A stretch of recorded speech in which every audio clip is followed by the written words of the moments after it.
Welcome back. To make a complex issue simple, multiculturalism is a glass bowl full of colorful pebbles.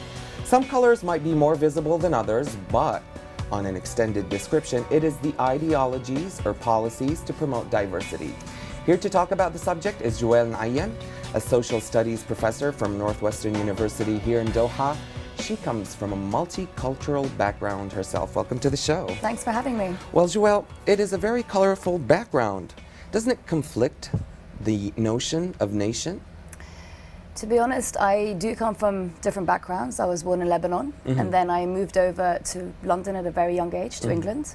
My mother is Iraqi, my father is Lebanese.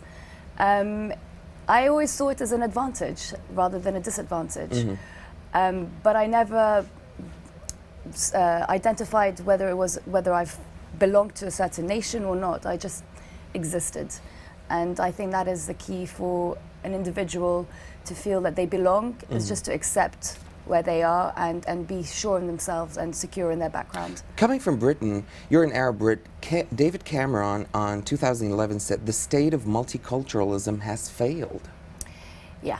David Cameron was going through a tough time during his term as Prime Minister, and currently is still trying to work with different communities. And in England, they're very divided. Well, some people say that it's quite divided. I mean, you do have post 9/11 quite an extreme view of the Muslim society that are living in England, and we are trying to form a balance between those who are quite intrinsically entrenched in their religion, and this is how they identify themselves, and those who are not. And it's kind of a work in progress in terms of bringing those two together. So on a short note, just before we go to break, is it a struggle to survive in a multicultural society? I believe it shouldn't be. You know, some but societies, is it? In some respects, yes. It depends how you look at it. Can you just like refresh your memory with some examples of that? You know, I would be speaking in English when, you know, I should be talking in Arabic to someone so that they can understand better. But then again, trying to go to someone else's wedding and not knowing the right attire to wear, it's kind of the little finer details. Okay, we're going to hold that thought right there. We're going to go to a break, and when we come back, we're going to continue this discussion. 2 minutes, and we'll be back.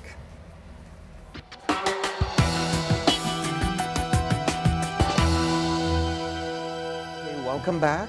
Welcome back. The subject we're talking about is multiculturalism. With us here is Oughly. She's a social studies expert, or actually a professor at Northwestern University here in Doha. How can someone be from two different places at the same time? I think it's something that comes with your background and with your childhood and growing up and where you are and the upbringing that you've had. I've had both a Western and Middle Eastern upbringing, East meets West. Do you feel split?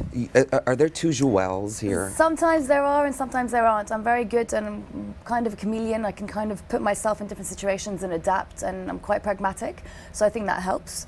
I think it's important to teach the younger generation that, you know, there's no I or me, it's very much a we society. And this is something that should be passed down onto other generations so that they feel included. Let's talk about this academically. According to supporters, it is not based on race or religion, multiculturalism. What is it based on then?